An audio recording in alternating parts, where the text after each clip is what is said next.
자, 개발행위를 할 때, 이제 여기서 개발행위 할 거예요. 개발행위 할 때 여러분이 어떻게 해야겠어요? 개발행위 허가 신청서 제출해야겠죠? 근데 허가 신청서만 달랑 제출하면 될까요? 실제 개발행위 허가 신청서가 있어요. 그러면 허가 신청서만 달랑 제출하면 돼요? 안 돼요? 그게 아니고 뭐까지 첨부해야 됩니까? 개발행위에 따른 기반시설 설치, 그에 필요한 용지 확보, 유해 방지, 환경 오염 방지 등의 계획서도 같이 첨부해야 돼요. 신청서 플러스 계획서를 같이 첨부하라는 이야기입니다. 개발행위를 할 때. 그런데 어디에서 개발행위를 할 때는 이 기반시설 설치 등의 계획서는 제출 안 해도 된다고요. 개발밀도관리구역에서는. 왜? 개발밀도관리구역은 기반 설치가 곤란한 지역이잖아요. 그러니까 개발밀도관리구역에서는 무엇은 제출 안 해도 된다고요? 예, 계획서 제출 안 해도 됩니다. 기반시설 설치 등의 계획서는 제출하지 않아도 된다. 그러면 예, 개발행위를 하는 자, 그 자를 여러분 개발행위자라고 하는데 누구한테 이거 제출해요? 누구한테 허가해 주세요라고 신청한다고요? 허가권자는 누구라고요? 우리의 6명이 관할구역장이죠. 인천시장한테 하는 겁니다. 우리 구청장은 개발행위 허가권자가 아니에요. 인천시가 허가권을 가지고 있어요. 특별시장, 광역시장, 특자, 특도, 시장 문수가 허가권자입니다. 그러면 여러분이 허가 신청하면 이 허가권자는 몇일 이내 처리를 해줘야 될까요? 처리 기간은 몇일? 15일 이내 처리를 해줘야 됩니다. 몇일 이내 처리한다고요? 15일 이내. 그런데 이 15일에는 협의 심의 기간을 포함할까요? 포함하지 않을까요? 경우에 따라서는 허가권자가 허가 신청이 있을 때 관련 인허가 의제 서류 있으면 관계기관과 협의도 해야 될 일이 있을 것이고, 그리고 또 경우에 따라서는 도시계획위원회 심의도 거쳐서 허가될 사항도 있는데, 자, 그럴 때 그 협의 심의 기간은 15일 이내 포함한다고요? 제외한다고요? 제외한다. 거기 포함한다 그러면 안 돼요. 그래서 처리 기간은 15일이다. 맨 끝에 나왔죠? 그러면 허가 신청이 있을 때 이제 의사표시를 하는데 의사표시는 항상 요식행위죠. 허가할 때는 허가증 교부하고 불허갈 때는 불허가 사유를 서면으로 통보해야 됩니다. 구두로 오케이 하면서 홀 막 기르면 안 돼요. 자, 항상 서면을 통해서 해야 된다는 거 허가 불허가 합니다. 그리고 또 조건부 허가를 할 수도 있을까요? 조건부 붙여서 여러분에게 우리 인천시장이 여러분에게 기반 설치, 그에 필요한 용지 확보, 유해 방지, 환경 오염 방지 이런 조치를 조건으로 허가할 수도 있어요, 없어요? 조건을 붙여서 허가할 수도 있어요. 근데 여기서 조심. 인천시장이 여러분에게 조건을 붙일 때는 미리 누구의 의견을 들어야 돼요? 여러분의 의견, 신청한 자의 의견을 들어야 된다. 조건부 허가를 할 때는 신청한 자의 의견을 들어야 된다. 그 지문도 기억을 딱 하시기 바랍니다. 그리고 또 하나 개발행위 절차에서 거기 위에 있는 거 절차. 개발행위 절차에서 아까 우리 개발행위는 사적 개발은 공적 개발에 지장을 주면 안 된다고 그랬죠. 그럼 인천시장이 여기에 대해서 여러분이 허가를 할 때 당해적의 도시군계획 사업이 있으면 그때는 사적 개발은 공적 개발에 지장을 주는지 인천시장은 모르니까 미리 누구의 의견을 들어야 돼? 시행자의 의견을 청취해야 된다. 그래서 위에 시행자의 의견 청취. 그러나 인천시장이 여러분에게 개발행위 허가를 할 때 시행자의 의견을 들으라는 이야기지 개발행위 허가에 대해서 시행자의 동의를 얻어야 된다. 그러면 맞아요, 틀려요? 동의 아니고 시행자가 안 돼 그러면 여러분 인천시장이 못하는 게 아니라 개발행위 허가를 할 때 시행자의 의견을 청취해야 된다.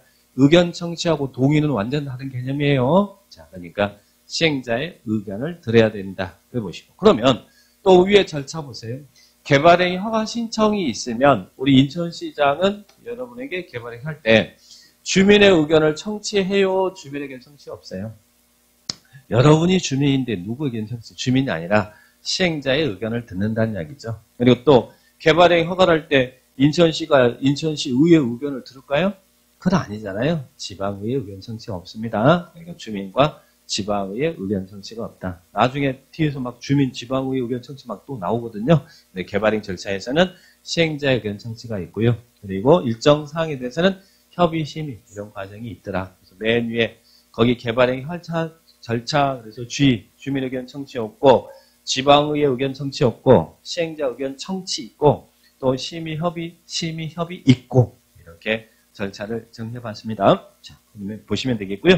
그 다음에 또 하나 이제 개발행위와 관련해서 이 조건부 허가도 있고 또 무엇도 할 수 있어요. 인천시가 여러분에게 허가를 할 때 또 무엇도 허가할 수 있어요. 개발 행위에 따른 기반 설치 등의 이런 의무 이행을 담보하기 위해서 뭐 하게 할 수도 있어요. 돈을 예치하게 할 수 있나요? 이행보증금 예치. 이번에 올해 감정평가사 시험에 이런 이행보증금에 관련된 문제가 시험에 출제가 됐습니다. 자, 이행보증금 예치. 이행보증금을 예치하게 하고 개발행위 허가를 할 수 있어요. 돈을 예치하게 하고 개발행위 하게 할 수 있어요. 그런데 이행보증금 예치는 여러분에게 하지만 예를 들면 LH가 개발행위 한다면 LH한테도 야 너도 돈 내. 그러면 LH가 뭐라 그럴까요? 한국토지주택공사가 서운합니다. 그럴 거 아니에요. 그죠? 누구는 예치 안 한다고요? 공공사업자는 안 한다. 그래서 지자체 등의 이런 공공사업자는 예치 안 해야 됩니다. 올해 간평시험에 여기는 그대로 나왔습니다. 여기 있는 내용만 알면 문제를 다 풀 수 있게끔 다음에 간평 문제를 한번 풀어보도록 할게요. 자, 그래서 공공사업자는 예치 안 해도 돼요. 자, 그리고 이행보증금 예치 금액은 얼마를 내야 될까? 총 공사비 얼마요? 20% 이내, 이상 말고 20% 이내에서 이행보증금을 예치하게 합니다. 그러면 이행보증금 예치 사유 볼까요? 이행보증금 예치 사유는 어떨 때 이행보증금 예치하게 할 수 있어요? 거기에 있는 굴차, 그죠? 비탈면의 적용 필요, 그리고 토석의 그리고 또 차량 통행으로 주민에게 필요를 필요했다. 차량 통행 그리고 기반 시설 설치가 필요하다.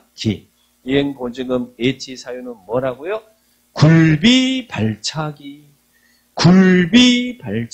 그죠? 뭐 아니라고요? 조기 발차기 아니고 굴비 발차기, 굴비예요. 굴비가 더 맛있죠? 조기보다. 자, 굴비 발차기. 이행보증금 예치. 이거만 딱 찾으면 돼요. 뭐 다른 거 필요 없어. 그냥 굴비 발차기 찾으면 예치 사유다. 이렇게 정리를 딱 하시고. 그러면 예치 방법은 어떻게 하라고? 반드시 현금으로만 해야 됩니까? 공사비 20% 이내에서 예치하는데 현금으로 해요? 이행보증서로도 가능하죠? 현금 또는 보증서. 그리고 반환입니다. 언제 반환을 할까? 보증금이라는 것은 돌려주는 게 보증금이잖아요. 언제 반환을, 이행보증 반환은? 준공검사를 받았다라는 말은 의무 이행을 다 했으니까 준공검사 해줄 거 아니에요. 반환은 준공검사 후 즉시 반환합니다. 즉시 반환. 왜 즉시 반환을 하는 얘기예요? 그 이유는 이자 기산 문제 때문에 그렇죠. 나중에 한 1년, 2년, 3년 뒤에 반환하면 이자는 어떻게 해줄 거예요? 어떻게 붙여줄 거예요? 그러니까 준공검사 후 즉시 반환해야 된다. 그래서 이런 이행보증금에 대한 이런 규정들 잘 체크를 해 놓으시기 바라고요. 그 다음에 또 오른쪽에 거기 밑에 거기 준공검사봅니다. 자, 여러분 아까 개발행위 허가 대상은 몇 개였어요? 토건을 적분하면 형을 받는다 6가지였죠. 그러면 개발행위를 마쳤으면 준공검사를 받아야 될 거 아니에요. 그죠? 근데 모든 개발행위가 다 준공검사 대상인가요? 준공검사 대상은 토지의 물리적 힘이 가해진 행위가 준공검사 받을 거 아니에요. 그러면 준공검사를 받는 대상은 뭐라고요? 건축물 건축, 공작물 설치, 토지 형질 변경, 그리고 토석 채취. 이거는 준공검사를 받아야죠. 이 개발행위 허가권자한테 준공검사 받습니다. 그러면 6개가 허가사항인데 4개가 준공검사 대상이면 2개는 안 받아도 된다는 이야기잖아요. 무엇은 준공검사 안 받아요? 분할하고 또 뭐? 적치가 물건 쌓아두는 행위잖아요. 분할과 적치는 준공검사 대상이 아니다. 나머지는 준공검사를 받아야 된다. 그래서 이런 개발행위에 대한 내용들 딱 체크해 주시고요. 그리고 또 거기에 하나만 더 체크할 것은 의제상 보세요. 의제상. 우리 관련 인허가, 개발행 허가 신청할 때 관련 인허가 서류 함께 제출해주면, 그래서 이 허가권자가 관계기관과 협의해서 개발행 허가해주면 관련 인허가를 받은 것을 보죠. 그래서 서류 제출에 인허가 의제되는 사항이 쭉 있는데, 우리 법에 19가지인가 나와요. 근데 그거 다 외우면 떨어지고요. 하나만 기억하세요. 개발행 허가 받았을 때 건축 허가가 의제될까요? 안 될까요? 이런 개발행위를 하는 궁극적인 목적은 여기 작업에서 건물 지으려고 하는 거잖아요. 이 건축허가 더 큰 거잖아요. 개발행 허가 받았을 때 건축허가도 받은 것으로 본다 그러면 그 문장은 틀린 문장이라는 이야기예요. 근데 반대로 이제 건축법에서는 어때요? 건축허가 받을 때 개발행 허가 서류 제출해주면 개발행 허가는 받은 것으로 봅니다. 그러나 건축 허가 받으면 개발행 허가를 받은 것으로 보지만 개발행위 허가 받았을 때 건축 허가를 받은 것으로 본다 그러면 그 문장은 틀린 문장이다. 그래서 거기 건축 허가는 의제사항 아니다라고 써놨죠. 그것만 관련인하고 의제해서 그거 하나만 체크를 합니다. 자, 이게 개발행위 절차다. 이렇게 정리를 하시면 되겠습니다.